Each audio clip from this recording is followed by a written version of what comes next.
In this video, I'm going to be talking to you about what I've done to this Smart Fortwo and also what still needs doing.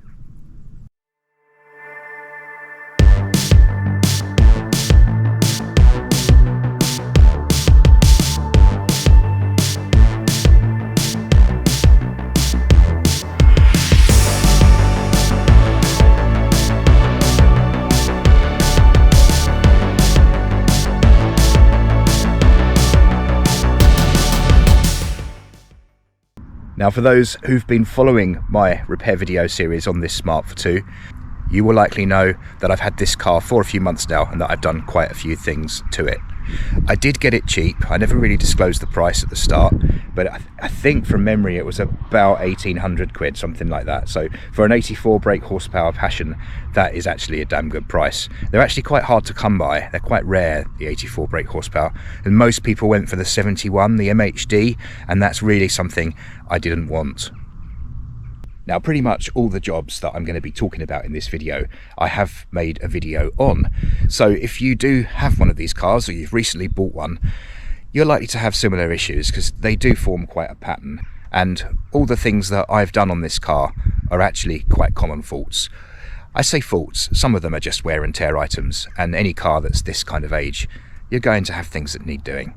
So if you look back at my videos, you will see how to carry out these jobs. And I will be placing a link to all the videos for each job in the description of this update video. So initially, the first problem was with the exhaust at the back of the car. It's a very short exhaust system on this. There was a blowing noise. It did turn out that there were some issues. The exhaust sealing washers had all worn away to pretty much nothing. The sprung-loaded joint where the exhaust meets the turbo was no longer really a sprung-loaded joint, and it was leaking.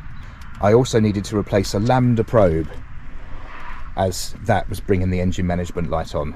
Bit of a devil to do, but I had the whole back end of the car off, and there is a video on how to remove the rear panels on this car. It's quite a straightforward job. I fitted that badge that was missing, and I replaced the number plate because it was skanky.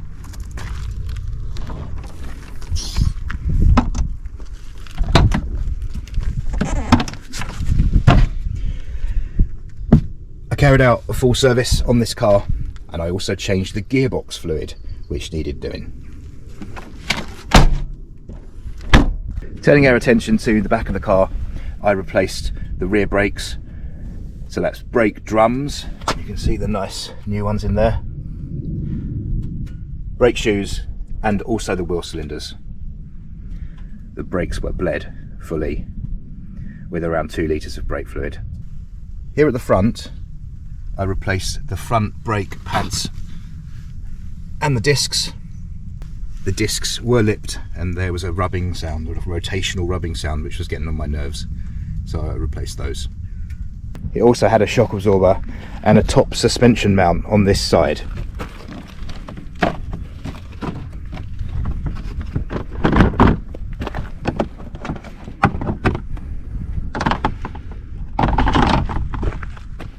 Bit of a devil to do. The whole front had to come off, including the headlight.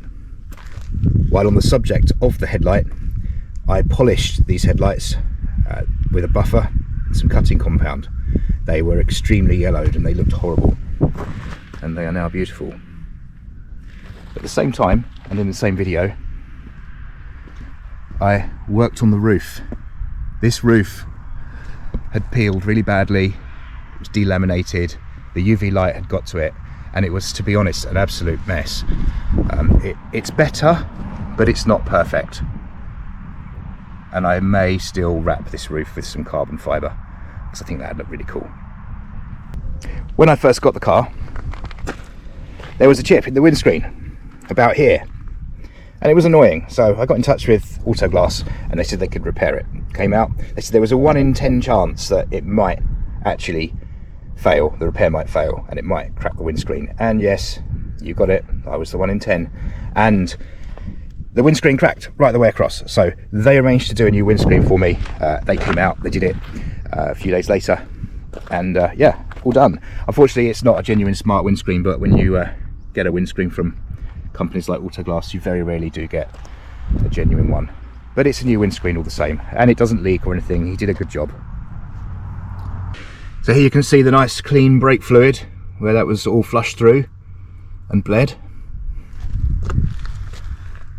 And I also increased the concentration of the antifreeze just by draining out a portion and replenishing with the correct concentration.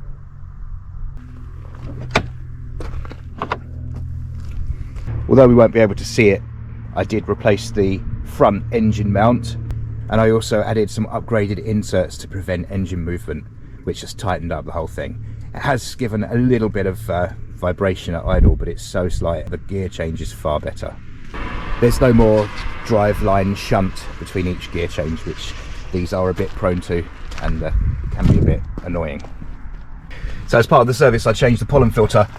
I also lifted the carpets. These cars, for some reason, end up with all manner of gunge and muck and stones and gravel under the carpets, the actual main carpet, but you can lift them up.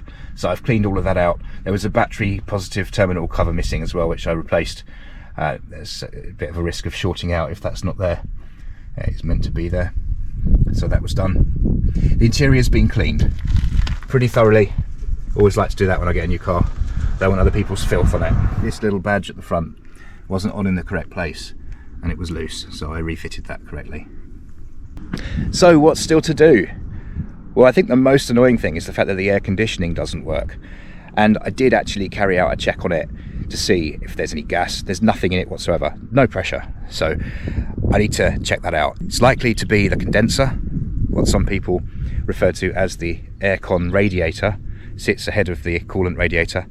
So it would be a case of removing this whole front again, and next time round I will make a standalone video of how to remove the front panels on a Smart 451. My video of removing the rear panels seems to have gone down very well with the Smart community, and it's got a lot of views. So I'll be stripping the front off, working out what it actually needs. It more than likely is the condenser that you can see in there. It's very common for stones to fly up and go through it, or just a general degeneration over time. And then I'll take that to my friend who can regas the system with R134A, which is what these take. Unfortunately, it's got some pretty cheap Chinese ditch finders for tyres, so I will be replacing all four at some point. They're not very good. There's a bit of wheel wobble at the front, which is annoying. So they'll be changed out for some Continentals. Now, in terms of the interior of this car, I will be taking the seats out and cleaning the interior really thoroughly. It's always a good idea to get the seats out on these. They're not difficult to do. Again, I will make a video on this, but I'll be getting the seats out, really thoroughly hoovering it. I normally take the carpets actually out, or at least sort of lift them up, fully up. As I said earlier, stuff gets underneath them, but it's easier to get them right up and clean underneath when the seats are out. And it's just a really good opportunity to clean the seats as well when they're out of the car. Just clean them in the garden, get them looking good. So as you can see, the car is pretty much done now. And as is often the case with me, when I get a car right up to scratch and get everything sorted, that's the time when I often sell them, which some may say is silly, but whoever gets it, whoever buys it, gets a damn good car, and I can sell it with confidence. I don't think I'm going to be selling this one though. Those who follow my channel will know that I have a Jeep Grand Cherokee. It's very thirsty on fuel, and I think it's a good idea just to keep this car because it is very, very economical. It's fun to drive, it's quite quick being the 84 brake model, and I think it's good to have a car like this to use for journeys where the Jeep might be unviable, because it does, the Jeep average is like 18 to 22 to the gallon if you're lucky.